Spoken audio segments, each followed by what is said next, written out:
Hi guys, welcome back. Thank you so much for being here. It's so greatly appreciated. It truly, truly is. Before we start, let me give you my usual disclaimer that this video is for educational purposes only. Please do not take what I say as fact. Please always do your own research and come to your own conclusions. Okay, Chloe Ayling. Before we start this is a little bit of a different video only because we are literally going to try to figure out whether Chloe Ayling is the victim of a kidnapping for trafficking or a clout chaser that made this whole thing up to boost her career. All right, let me give you the facts first and then tell me what you think, okay? 25-year-old Chloe Ayling was born on June 14th, 1997 in South London, England. In 2017, the then 20-year-old Chloe was the mother to one child, a little boy who was born in November of 2015. Chloe was a glamour model who was represented by Bay Models, and she had been modeling since she was 18 years old. Starting out with videos on YouTube where she would participate in like a strip football challenges where she would have to kick a soccer ball in high heels, and if her teammates missed the goal, then she would have to take off a piece of clothing. In August of 2016, she began working for this supermodeling agency, Bain. She became one of Philip Green's most prominent models and amassed hundreds of thousands of followers on Instagram with her very steamy photographs. Chloe was an extremely hard worker, worked constantly, and even became a popular choice for the Daily Star magazine, a famous magazine that features page 3 girls. In April of 2017, Chloe's agent, Philip Green, receives an email from a photographer named Andre, asking to hire her for a photo shoot in Paris for a motorboat company. David Green says that he conducted the same background check that he does with all photographers and all companies that are interested in his models, asking, how long have you been operating? Do you have a studio? What is the job for? Can you show me other work that you've done? What's the address of the studio? And David Green actually confirmed the address with Google Maps. And then Andres directed David Green to his website. So David Green says that everything checked out. He answered every single question. He showed him all the proof that he needed. Everything checked out that this was legit. From there, they discuss the fees, the arrangement for travel, and the accommodations for Chloe when she arrives. The day of the photo shoot, Andre cancels the shoot, telling Green that his studio has been ransacked, and he reschedules it for 3 months later in Milan, Italy. When Chloe arrives at the studio, she says that it's eerily quiet and that there's a sign on the door that says studio. She grabs the handle, and that's when 2 masked men come up behind her. One puts his arm around her neck and his other hand over her mouth. Then the other one, he pulls out a syringe, and Chloe begins fighting. But because it's 2 men on her, she ends up losing, and they stick her with a syringe full of ketamine. Okay, what is ketamine? Ketamine is a medication that induces dissociative anesthesia, a trance-like state that provides pain relief, sedation, and amnesia. Then they gag her, cuff her, and stick her in a duffel bag and throw her in the trunk of their car. From there, they drive her to a secluded farmhouse in Milan, Italy. After they arrived, the 2 men, who were Polish-born brothers, 30-year-old Lucas Herba and 36-year-old Michael Herba, brought Chloe into the farmhouse and kept her hostage for 6 days. They told Chloe that they were working for a Romanian gang who were getting their instructions from the Black Death group. They went on to tell Chloe that they were ordered to sell her into the trade business and that they were going to be putting her up for sale on the black market. Chloe was taken on a Tuesday, and the auction was to start on that Sunday, with the starting bid being $300,000 US. Chloe says that they kept her shackled to a dresser in the main bedroom of the farmhouse. Okay, I know what you're thinking. So far, everything seems like your typical Lifetime movie series of events totally could happen. Yes, absolutely. Totally plausible. If you had to imagine something like this going down, I would 100% agree with you that this could absolutely be a plausible story, a true story. Okay, this is where it gets strange. Just stay with me. Stick with me, please. This is where it gets crazy. Months and months of planning this. Hundreds of thousands of dollars on the line. And the brothers miss one critical detail. Chloe is a mother. And even though they found Chloe because of her Instagram, and there were pictures of her and her baby on her Instagram, and there were pictures of Chloe pregnant on her Instagram, when questioned how two very skilled men who were planning for a mafia-type gang could miss such an important detail. Chloe's response was that they did not scroll down far enough on her Instagram to get to the pictures of her baby and her pregnancy. Okay, this was in July of 2017. Chloe's baby was born in November of 2015. So this is not like 10 years worth of scrolling here. When asked why being a mother was such a key factor, she explained that because she had a baby, she was seen as devalued. She says that after they learned that she was a mother, they decided to abort this mission. Wait, it's so much worse. It gets so much worse. So much crazier. They decided to email Chloe's agent demanding cash for her release. And then they tell him that if she tells her story to the media, that it will be a great way for her to kickstart her career. Yes. So these two kidnappers that are working for a very well-known mafia missed the fact that Chloe had a baby. Then they email Chloe's agent and tell Chloe's agent that if she tells her story, this would be a great way for her to kickstart her career.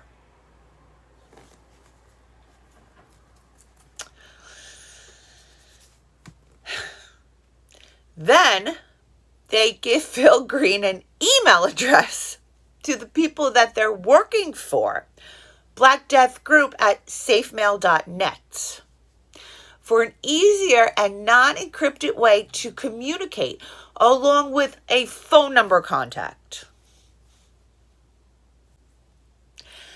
Chloe says she spent the first day and night handcuffed to the furniture, crying. By the second day, she says that Lucas asked her if she would like to share his bed with him.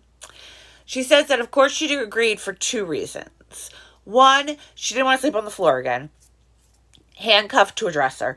And two, she wanted nothing more than for Lucas to trust her, feel sorry for her, and more importantly, fall in love with her, believing that this was the only way she was going to get out of this alive. She goes on to say that over the days, it began to work. I mean, they're only 6 days, so I don't know. I'm guessing it worked quite quickly.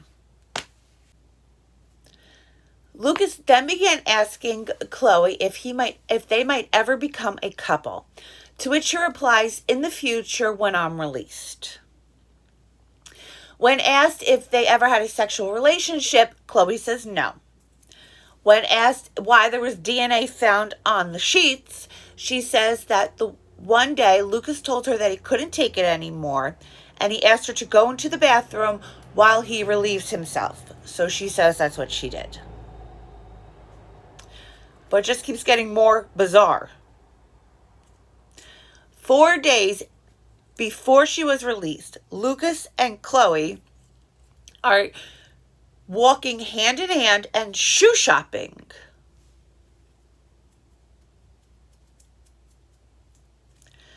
It also appeared that Chloe was laughing and enjoying her time with him. She denies this and claims it was all an act. Remember this because it actually becomes important later. Neighbors would say that they believed that they were a couple. The farmhouse that Chloe was taken to was a bed and breakfast type that Lucas rented out, telling the owner that he was an artist and that he just wanted a quiet place to work. So when neighbors saw them bringing in food together, sitting outside, eating pizza together in the garden, they naturally didn't think anything of it because it was a rental property. When asked why she never tried to escape, she said because he was always armed. And she believed that even if she did get away, the Black Death group would find her and kill her. Okay, if you thought that was bad, wait until you hear this one. Chloe says that after 6 days in captivity, she was able to convince Lucas to let her go, and he took her word that she would not go to police, and as soon as she got home, she was to get him 50,000 pounds, meet back up with him, and pay him so that they can discuss their future together. If she did not do this, then she would be killed. Was that confusing? Did I say that confusingly?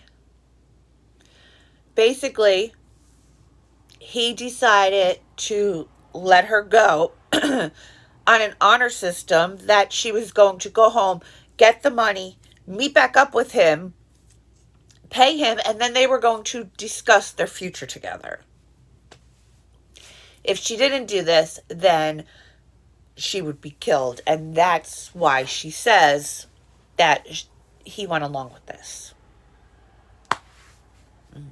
So after 6 days, Chloe puts on a tracksuit that was given to her by Lucas and her new shoes that her and Lucas had bought together. And he takes her over to the British consulate. She's instructed to refer to him only as a friend. When they arrive, Lucas realizes that they've got there too early. So, what does the stone-cold kidnapper do? He takes her out to breakfast.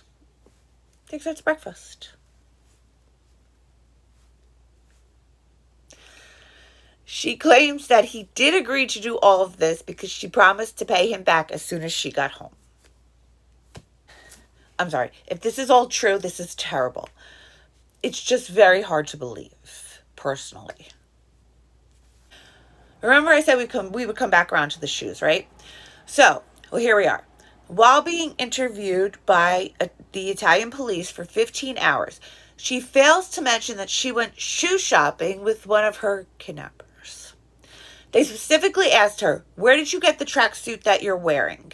And she told them from Lucas. They asked her, "Where did you get the shoes from?" And she says that she doesn't remember.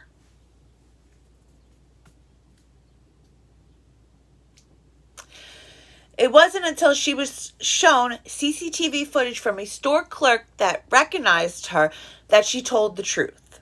When asked why she lied to police, she claimed that she didn't lie to police. She just brushed it over because the interview had been going on for 11 hours, and at that point, she was tired of explaining herself. She's tired of explaining herself. She's tired of answering questions, so she just brushed over it. But when they confronted her, she said that she admitted to it right away. That's not how it works, Chloe. You probably tell the Italian police that you went shopping with your kidnapper. Oh, I'm not on. Lucas Herba was arrested almost immediately, and his brother Michael was arrested the next day. Once in jail, the brothers told police that Chloe was in on the plot, and this was a way for her to grow her following and collect easy money. Not to mention that her and Lucas had become Facebook friends on March 12th, 2015, 3 years before the alleged kidnapping took place.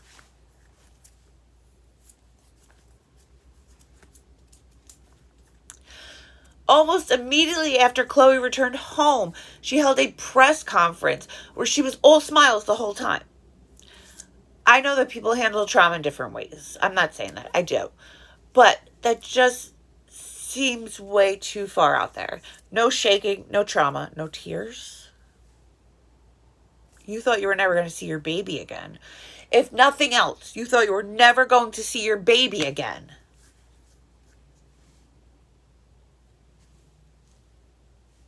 Michael and Lucas are tried in Italy, and it's said that the Italian government takes kidnapping extremely seriously. Maybe even more serious than murder itself. On June 11th, 2018, Michael and Lucas Erba were found guilty and sentenced to 16 years and 9 months in prison. Not long after this, the Italian judge knocked 10 years off of Michael Erba's sentence, bringing him to 5 years and 8 months. Judge then ruled that Lucas acted compassionately by letting her go and knocked 5 years off of his sentence. Okay, guys, if you're still here, thank you. I appreciate you so very much. Please leave me a like, a comment, and subscribe if you haven't yet. I want to know what you think. Was Chloe Ailing really a victim, or was this a publicity stunt for her to increase her following and make quick money? And until next time, stay safe out there. If you have any suggestions, email me, harding527@yahoo.com. And until next time, stay safe out there, and I love you guys.